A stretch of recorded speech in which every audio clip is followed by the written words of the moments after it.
முதல் ஸ்கேன் முடிவில் இந்த 21வது மீட்டர் டிஸ்டன்ஸில் 60 அடியிலேருந்து 80 அடிக்குள்ளே தண்ணி வர வாய்ப்புள்ள இடம் மாதிரி இதில் அடையாளம் வந்திருக்கு. அதாவது 60 மீட்டர்லேருந்து 80 மீட்டருக்கு இடையில ரிப்போர்ட்டு வருது.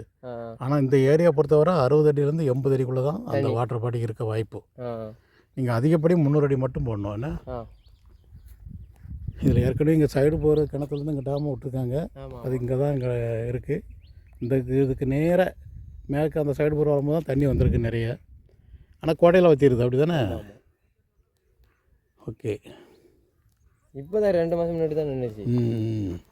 அதட்டி வந்துட்டு தான் இருந்துச்சு. நல்லா ப்ரெஷராக இருக்கும். ஒரு மோட்டர் எவ்வளோ இந்த மாதிரி விழும். Okay okay. அவ்வளோ தண்ணி வருது. மோட்டரோட தாண்டி தான் விழும். ஒரு 5,000 மோட்டர் விழும்ல, நம்ம கிணத்துலேருந்து அடிக்கும் அந்த மாதிரி விழும். அந்த பக்கம் கிணறு 60 அடின்னா இங்கே சைடு போர் வர வர எப்படி ஒரு 55-50 அடி இருக்கும்.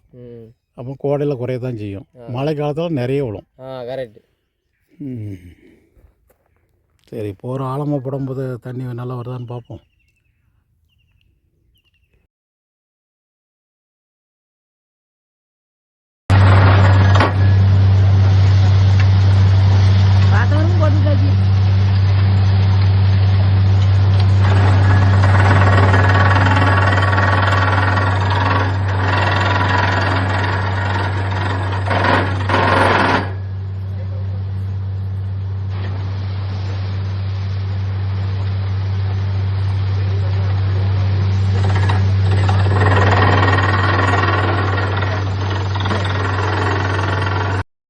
ஆய்வுப்பணி ரிப்போர்ட் படி 80 அடி ஆழத்தில் இருந்து 85 அடி ஆழத்தில் இந்த நிலத்தடி நீர் வளம் கிடச்சிருக்கு.